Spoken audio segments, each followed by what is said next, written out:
Hello, welcome and thanks for choosing this video course. In this video, I'll be talking about the types of freelancing you can do to earn fast cash. What is freelancing? Freelancing's probably the best way that you can make some fast cash online. It's completely legal and effective because you're selling your skills in service. It requires virtually no setup at all. You can do this even without a website. All you need to do is get yourself a payment processor so that you can accept payments online. Okay, let me explain the concept of freelancing with an example. Let's say you have a friend who knows that you can come up with some pretty cool website designs.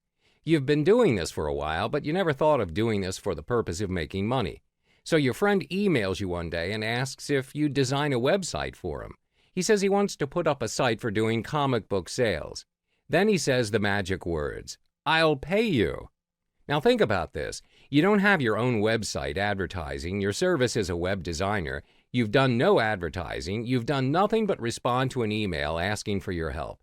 And the person's willing to pay you for it. That's really all freelancing is. There are millions of people out there who need to have various odds and ends jobs done for them. They're willing to pay for this service. All you got to do is go to where these people are, find out what they want, and offer them your service. Yes, it's that simple. Okay, so the question is, what are you going to freelance? There are many opportunities on the internet that will allow you to render your services for a fee. Whatever it is you're good at, there are always people who need what you can provide. These opportunities are collectively known as freelancing. It's very easy to do some freelancing work on the internet. The entire world is your market. In the pages to come, we'll be discussing these 5 freelancing opportunities that can provide you with a stable income, the amount of which may even rival the salary you receive from your day job. Confused about where you can find work? This report will tell you where to source out some clients, enumerating specific places where you can find some projects, places which are proven, and places which are brimming with potential clients. It will ensure a great start for your freelancing career, and it will share some tips and tricks that'll help you to compete with the pros. Writing. The easiest way to make cash as a freelancer is through writing. All you need to have is a pretty decent command of the English language, including the proper use of spelling, punctuation, and grammar. It doesn't have to be perfect, but it needs to be decent enough. Freelance writers make about $3 to $10 per article for web content.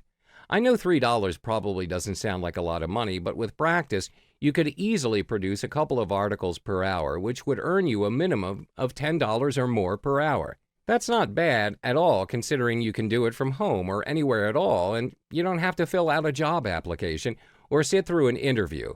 It's one of the easiest ways to making some quick cash. Plus, as you go along the way, you build a reputation, come out with a portfolio of sample writing, and get some testimonials. You can increase the price you charge for your writing. You could easily be earning $6 to $10 per article in no time. That would mean you would be making $30 to $50 per hour. That's definitely not bad. Graphic design. Similar to freelance writing, freelance graphic design work is a great way to make quick money online. You can get paid anywhere from $10 for an advertising banner up to a few $100s for a complex website design. If you're really good, you can get higher prices than normal, especially once you get some testimonials. You'll need a website where you can showcase samples of your work. You can send potential clients to your website to see your work, check out your prices, and contact you if they want to hire you. For now, I'm going to assume that you don't have any prior experience to freelance graphic design. So in that case, it's essential that you begin by accumulating items to put in your portfolio, which you will show prospective clients. At a minimum, you will want to create the following objects. 1, an ebook cover. 2, a banner. 3, a small business logo. 4, a payment button. Remember, since all of your work is likely to be used for commercial purposes, it's critical to use stock photos and photos that are in the public domain. Otherwise, you could be violating someone's copyright. Once you've created a small portfolio of items that are sufficiently attractive and well polished, it's time to begin marketing your work through various channels. Technical work. Site setup, WordPress. You can also make some quick cash by offering your skills in some technical work like website setup or WordPress setup and design. There are businesses where the owners have no skill or knowledge at all in technical work, and as such, they're willing to pay those skillful ones to solve their problem. And there are also clients who have too much to handle and are just looking for extra help to take care of their site's maintenance and development. You can offer your service from simply setting up a website to selling a WordPress maintenance package to your clients. We're talking about offering a monthly WordPress maintenance package to your clients. There are plenty of small and mid-level organizations with no internal web team. They've got websites they outsource, and details like security and backups are a constant worry. WordPress needs to be kept up to date, and too often clients don't bother. Then you get that panicked call about a hacked site. Or some kind of oops makes it disappear. They want you to bring it back right now, but they never paid you to set up any kind of backup system. Or themes and plugins need to be updated, but that simple click breaks something and a client needs immediate help. You take care of the details and your client doesn't sweat it. To you, they're relatively minor issues, often automated and simple, but to your clients, they're business-stopping nightmares. Voiceover jobs are a growth industry now with so many websites wanting audio. For years, there's been a need for people to record audio for ebooks, videos, and more. You would be chosen for how your voice sounds, and you'd simply have to record a short script. This makes it a good side job for those who are looking for some fast, easy cash.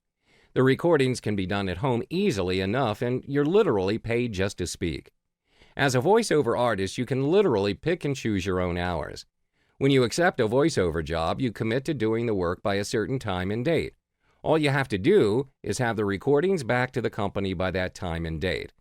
Apart from that, how and when you choose to do the work is entirely up to you.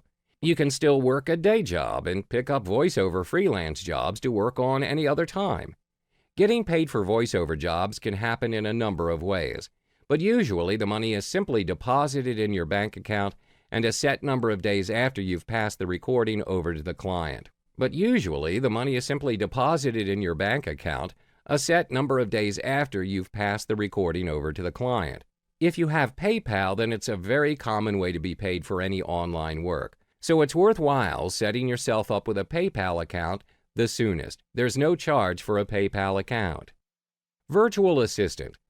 Another easy way to raise some cash fast is to work as a virtual assistant. In short, you will be working as an administrative assistant, but through online. Generally, this means doing tasks like record keeping, database entry, and other repetitive tasks. Sometimes there are clients that are looking for something like submitting links to directories or managing an affiliate program. Most businesses today, whether big or small, are accepting the idea of having virtual assistants.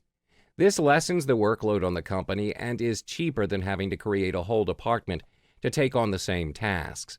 Virtual assistance is fast becoming a popular option for many. The following are some basic skills that most virtual assistants are expected to have. Word processing skills. Because a lot of the work involves word processing, such as data entry, typing, and other online documentations, the word processing knowledge will come in handy. Computer skills. The very nature of the job requires the extensive use of the computer, thus the need to become computer conversant. Being able to handle the more popular software and applications is also a prerequisite when it comes to available skills. Strong communication skills. This is also another necessity when it comes to the capabilities listed for virtual assistants. Being able to communicate effectively and accurately, both verbally as well as in writing, is very important, as a lot of the communication needs to be explicit and understood on all levels. Strong writing skills. The bulk of the work is done through emails and faxes. Therefore, there's a need to be well-versed in writing skills in order to execute the requirements of the job well. Proofreading material is also something that is expected as part of the job requirement. Strong management skills. This will come in handy when there is a need to coordinate several different elements at any given time. These areas may include the advertising aspect, the marketing side, and perhaps even the public relations platform of the business. If you need immediate payment, you should look for one-time small jobs. Put in a low bid and offer to work around the clock until you complete it. If you do a good job, there's a chance the client will release the funds to you within days, which you can then transfer to your PayPal account. Alternatively, you can pick up very large jobs and require clients to make a deposit of, say, 30% on acceptance of your bid. This means that you'll get 30% of the project's full cost as soon as you're hired, which you can immediately transfer to your PayPal account and then deposit in your bank. The ultimate idea here is to make credible bids. You can do this by writing a proposal that is specifically tailored to the project rather than just writing something generic. You can also do this by submitting samples of your past relevant work, a copy of your resume, and anything else that might provide specific information to the client. Hello, welcome and thanks for choosing this video course. In this video, I'll be talking about where to post your service for freelancing gigs. The first stop for many freelancers are the various freelancing and outsourcing sites. Here are some freelancing sites to try. There are quite a few of them you can try, but you'll be facing a lot of competition from all around the globe. Some people are writing articles for as little as 50 cents each on these sites. The quality is horrible at that price, but they still manage to get the work. Another great way to get work is on the various internet marketing forums. Here are some of the forums you can try to find freelance work. These forums are full of successful marketers who need freelance services. It can be pretty hard to find a good, reliable freelancer, so they'll be more willing to give you a chance.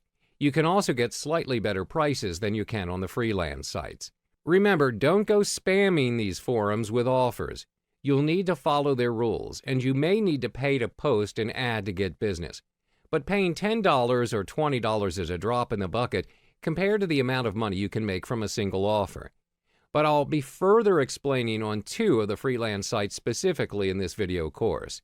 The Upwork.com and Fiverr.com are the largest and most globalized freelance platforms where most freelancers and clients frequent and seek for freelance jobs and services.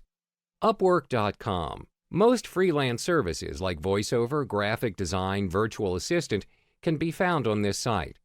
With over 1.5 million clients, Upwork, formerly Odesk, offers something for every type of freelancer. With over 1.5 million clients, Upwork, formerly Odesk and Elance, offers something for every type of freelancer. It accommodates both short and long-term projects, hourly or project-based work, to entry and expert-level engagements. Regardless of what possession or skills you're offering, Upwork is likely to have it for you. The steps to navigating your way in Upwork are pretty simple. Just simply sign up for an account on the site and you can browse through thousands of job postings. It's made simple as you can search by category based on your skills and fill out applications for anything you find relevant. If you get interviewed or hired, you can track your hours or project status on Upwork and then get paid directly through the site. Here are some ways to increase your chances of landing a job. 1. Fill out your entire profile with samples and references. Clients may contact you about jobs, so you need to make your profile as enticing as possible. 2. Take multiple tests. You'll have to take the Upwork readiness test before you can apply for jobs, but then you should take others related to your skills. This shows clients that you can really do the work. 3. Link a withdrawal option to your account. This takes a long time to set up, so you should get it going while you work on your first project. 4. Include a cover letter for every job you apply to. Do the same just as you would do for a regular 9-to-5 gig. Explain your profession or skill. Fiverr.com is a good place to start to build your freelance empire. Sometimes looking for a platform to present your services can be the most difficult thing for a freelancer. Connection is all a freelancer needs, and Fiverr has created this platform for you. This is a place where everyone can be connected to search for the services they need. Fiverr is a marketplace where people can offer their services starting at a cost of $5. The concept of Fiverr is straightforward. As a seller, remember this 4-step procedure. Communicate with the client, accept the gig or send them a custom offer, deliver the gig, complete the order. How to use Fiverr? Fiverr is extremely easy to navigate and use. The website design is clean and clear that even first-timers can understand the concept easily in no time at all. First of all, signing up for a Fiverr account is free of charge. Go to their website, then click on Join to sign up for the account. As mentioned, enter your email and set up the password. Or you can connect Fiverr to your Facebook or Google account without creating a new account. The whole process is extremely easy. It's not necessary to fill in any other information unless you want to customize your profile manually. After that, you'll receive a confirmation email from Fiverr. Activate your account through the email. Once you've completed the activation, you can start selling on Fiverr. Aside from that, you'll need to have your own PayPal account. PayPal is the main payment method that is accepted by Fiverr. If you already own one, link it to your Fiverr account. If you don't have one, it's time to create one. Don't worry about the fee. Remember, PayPal is free. Hello and welcome. Thanks for choosing this video course. In this video, I'll be talking about how to get clients to hire you as a freelancer.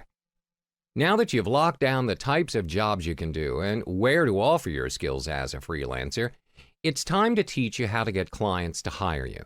This is usually where people make their mistakes and ruin their potential of getting hired. You can't just sign up on any freelancing sites, respond to a job request and say, "Hey there, I can do that, hire me." You need to present yourself in a professional manner, and you must make the initiative to contact them first. Don't just sit around and wait for clients to come to you. Every freelancing site may have their different ways of processing your job application, but they all have something in common: your proposal or offer. Whether it's done through the site or responding to an email or anything else, you're going to submit a proposal to the person looking to hire someone for the job. So that's the first thing I'm going to cover. Keep in mind that there are so many different types of freelancing assignments. So I'll have to keep this as generic as possible because there's no way to write a proposal that fits perfectly for every type of job there is out there. So listen to the following proposal and adapt it to the job that you're looking to apply for. A normal job description you might come across on freelancing sites would kind of read like this: looking for somebody to write 10 articles on internet marketing. Topics desired are as such. Must be at least 500 words each. Please submit your qualifications and your rate. And this is how you should respond professionally. Introduce yourself, state your profession, what you have been doing, show them your best sample work so they can evaluate if you're fit for the job, tell them your charging rate, give them a specific price. If you're very confident with your skills and want to make sure they're willing to hire you for your rate, you can include the below reasoning to convince them that your work is worth that price. Then tell them how to contact you. The reply method will depend on how the site works. It could be a member ID, a member name, or your personal email. Just follow the instructions on the site. That's how you reply to a job request. If you present yourself in a professional manner, you'll win a lot more bids that way. So the key to landing yourself a job on freelancing sites is to simply pursue nonstop. The internet is so big, and the amount of freelancer offerings is unlimited. You just have to be full game on and put yourself out there so clients will notice you and hire you for your skills. The key is simple: go out there, present yourself every day until you get hired. Go on to all the freelancing sites and search for relevant job postings, find those that you're interested to work for, and send in your application, as many as you can daily. It's a numbers game after all, and the more frequently you appear to their eyes, the higher your chances that someone will find you the right fit for their job. You just need to be really aggressive, not in the way that will offend or annoy someone. Don't sound overconfident, just be aggressive in your posting. Offer yourself on a daily basis at every possible job offer you can find on all freelancing sites. You can also send frequent reminders. Bottom line is to be persistent but not pushy. If you don't hear back from someone that you don't know very well, you should give them a week to respond before you send a polite follow-up. Your message should sound something like this: "Hi, a week ago I sent you this really awesome idea and I wanted to follow up and see if you're interested in pursuing it further. I'd be happy to chat about it in more detail. Let me know if you have any questions. Thanks." Always keep it very short and to the point. People are busy, especially editors of larger blogs or publications, and more often than not, they don't respond because they're busy. Sometimes all they need is that little nudge. A reminder to respond to that email was somehow buried among all the rest. And sometimes sending a simple reminder shows that you want something bad enough and that you're really committed to that request. Lastly, follow up with clients. This is something so many freelancers fail to do, and it kills more business than you can possibly imagine. After completing the assignments, most freelancers simply thank the customer for their business and they move on. They think that just because they did such a great job for the customer, they're going to be contacting them for more work. In many cases, that doesn't happen. After completing the project, ask the customer what's their future plans. Ask him if he thinks he's going to need more work. Remind him to give you a shout if he does. There's an old saying, out of sight, out of mind. And trust me, once you're out of sight, you're so out of that person's mind, he may even forget you did the work for him. Keep the relationship going, but make sure to keep things professional at all times.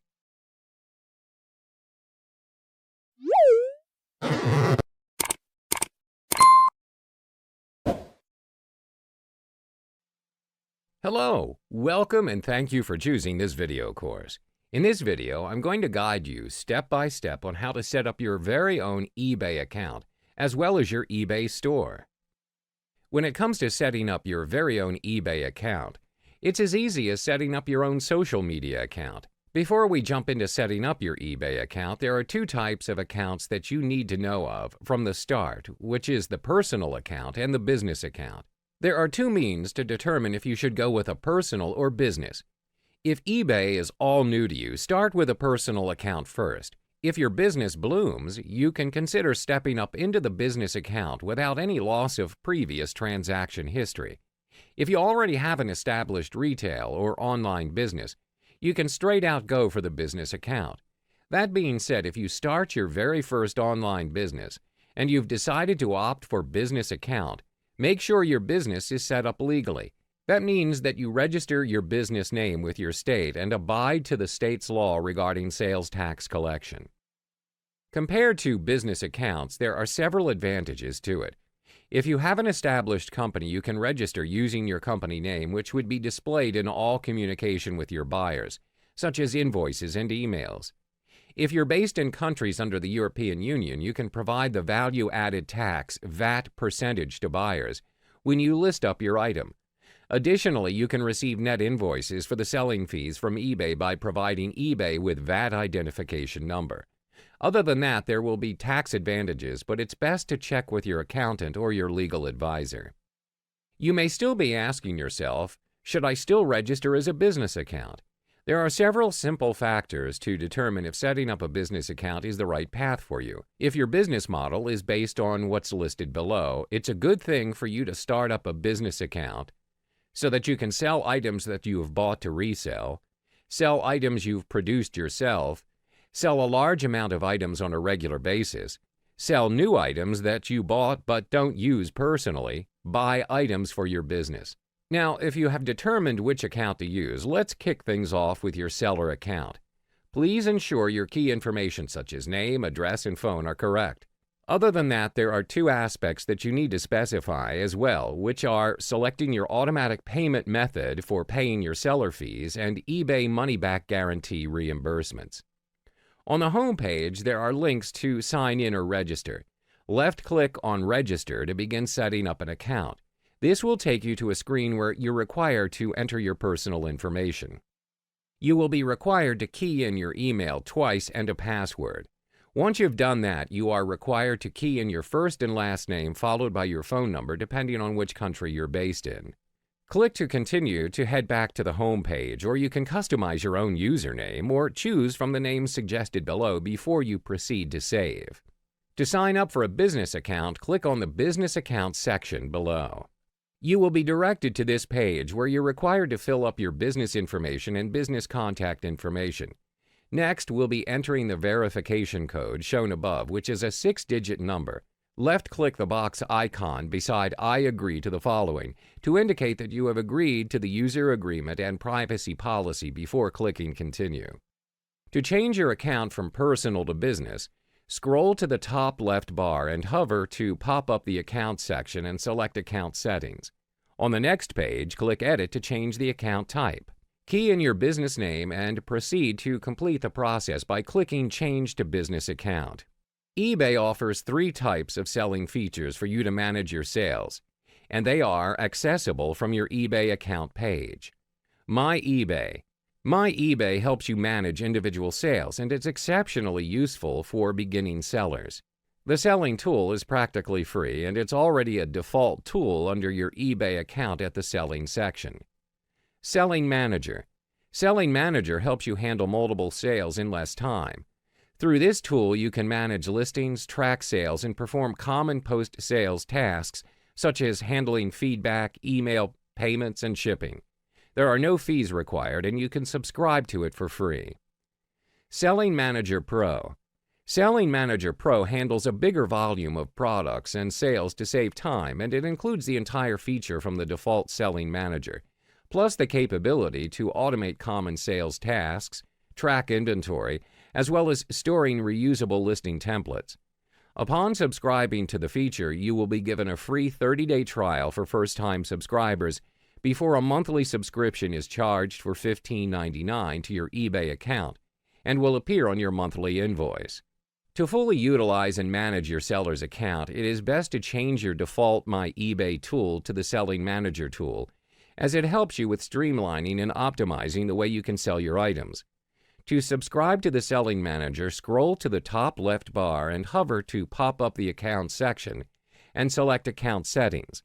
Click the Subscription section and you will head to this Feature Picture page and scroll to eBay Selling Manager and click to subscribe to Selling Manager.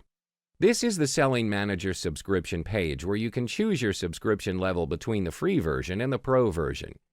Once you've confirmed choosing the Selling Manager, which is free, proceed to the Continue button to confirm the changes. After you key in all your personal details, you'll need to determine an automatic payment method for your selling fees. You may be wondering, what is a selling fee? Basically, anything you're selling on eBay, you are required to factor a certain amount of fee depending on what kind of item you're selling. Your selling fee essentially is used for enlisting selling items into the list. If there is any chance you'd like to change your payment method, it can be done at any time by following the method here. 1. Go to My eBay. 2. Click the Account tab. 3. In the Payment Methods for Seller Fees section, click the Change Automatic Payment Method link and then make your selection. 4. Follow the on-screen instructions. Moreover, you can also make a one-time payment option which allows eBay to collect your selling fee from your credit card or bank account, only when you choose. You can choose from one of the following payment methods. 1. PayPal. 2. Direct debit. 3. Credit card. That being said, you can make your one-time payment, which is a manual, non-recurring payment option, where you authorize eBay to collect a payment from your credit card or bank account at any time by following the method below. 1. Go to My eBay. You may be asked to sign in. 2. Click the Account tab. 3. Under Payment Methods for Seller Fees, click the one-time payment link and follow the on-screen instructions. Just like a physical store or a web store, eBay Store is a comprehensive e-commerce solution that helps you get more out of the eBay marketplace and the millions of buyers worldwide who shop on eBay. With the eBay Store, you can gain exclusive marketing and merchandising tools along with customization features to make your eBay Store outstanding to gain the trust of your customers. Things to note about having an eBay Store is that you need to have a seller account with your credit card on file. Moreover, you need to have a PayPal account up and verified as well. After you've successfully opened up your eBay Store, you should be prompted to subscribe to the eBay Store by choosing a subscription level based on your personal needs. When it comes to deciding which to subscribe to, the basic store is the best option if you are new or inexperienced with online business. Moreover, if eBay is a new platform for you to conduct e-commerce business, it's best to choose the monthly subscription to test out the market before considering using eBay as a long-term online business site. Once you've keyed in your desired store name, click Continue to proceed to the order page details before proceeding to confirm your monthly subscription to the basic eBay Store. Hello, welcome and thanks for choosing this video. Now that you're all set with setting up an eBay account, the next big step is finding the products to sell. Generally, anything is sellable on eBay, but of course there are certain items that are prohibited in eBay. There are only 3 simple steps to determine what product you want to sell. 1. Do your own research on the market segment that you're interested in. 2. Look for manufacturers or wholesalers that can reliably dropship products for you. 3. Choose several viable products to sell that conform to your selected niche market. That being said, these 3 steps are highly significant and it's best to follow them through instead of skipping them. When it comes to conducting research, you need to have a careful planning and research at each step. In doing so, you can easily avoid most of the common pitfalls of dropship selling. Dropshipping is basically acting as the distributed sales force for manufacturers and wholesalers who either cannot or don't wish to act as retailers. All you have to do is being a virtual distributor, whereas the rest of tasks, such as handling the physical order fulfillment and shipping, are done by the manufacturers. To kick things off, you should start with a select few items that you have carefully chosen so that you won't find yourself in an overwhelming position with auction fees before you even actually start selling anything. Furthermore, it's easier for you to evaluate the feasibility of each item on a small scale before you start expanding towards other products. When it comes to choosing your dropshipping partner to work with, spend more time in narrowing down to the list of best partners with the best possible deal. Any dropshipping partner that's approved by eBay is quite reliable to choose from, but you'll find that their entire product catalog is well represented on eBay by a number of other dropshippers. Once you've found the right company that's willing to do dropship work with you, find out how long they've been in the business and how long they've been doing dropshipping for clients.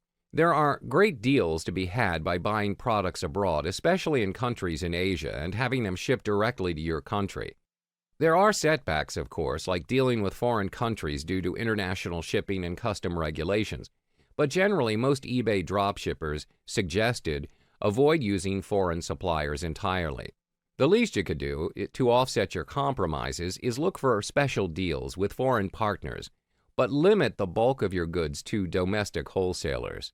Through this method, you'll be able to not only take advantage of some truly fantastic deals with what is typically less expensive merchandise, but you'll also be able to keep up with other companies through contacts and trade publications when your domestic companies are no longer capable of offering you some of your best-selling choices.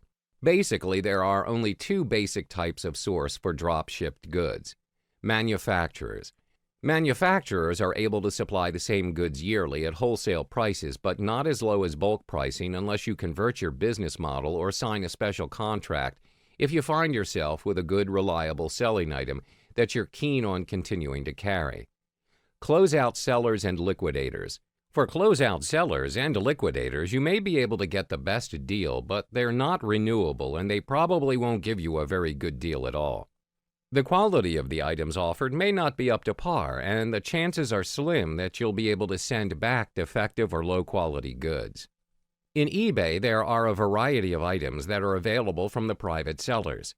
That being said, niche markets are the optimum way to compete in this very crowded eBay marketplace.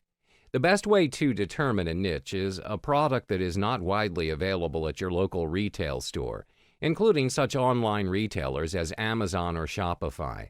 Usually, people that have a niche with a good knowledge of the products often have a good head start. If you don't have a good niche to start with, search for categories that have only a few listings in your local area. Especially lucrative are product sectors that can be served by small local outfits that are often selling at a very high profit. The market in itself is pretty much saturated throughout the years, but they're not entirely out of line, as there may still be suitable niches out there for different consumer electronic categories, but they may still be harder to come by. Even though there are several target markets out there to choose from, be prepared to compete with other wholesalers, which means that your prices will have to be lower than your competitors. These items are applied to different categories ranging from craft-making supplies to photography equipment and to just about everything else in between. You can even supply raw materials for projects, plans, and patterns for crafting items, finished products, or even ebook guides on how to make money from a given hobby. To focus on this particular niche of items, you need to absolutely fill that niche completely to make your store more appealing for customers and their desire to visit your store. There are various items that can be formed into a collectibles item, even if the items are not in the best shape. There are still people more than willing to fork out money to purchase them. Generally, there are well-known collectible markets out there for such items as dolls, figurines, and even stuffed animals. In eBay, collectible items are usually very well present, and they have become collectors' go-to areas to search for. This is generally the go-to option for drop shippers, since many trades have a very specific niche for the materials and tools. Furthermore, there's a high chance to have a specialized trade publication that is highly valuable source of information about wholesalers and manufacturers that could have gone through with local distributors that charge an excessive amount to carry the manufacturer's unique product. If you take the opportunity to contact manufacturers and inquire about the dropship opportunities, you may find yourself in the chance to serve markets that have single distributors that they have overlooked even without undercutting their pricing. Not to be confused with the media from the local or international media that delivers news to the public. Media refers to items such as books, movies, and music that are sold on eBay. This niche, especially electronics, is pretty saturated, but there are still specific niches out there which can be pretty uncommon, especially in countries that do not have access to it. Dropshipping on eBay has become a staple technique in eBay, and it's in your best interest to try this method out. Hopefully, this guide will help you with determining what to sell on eBay through dropshipping. Good luck!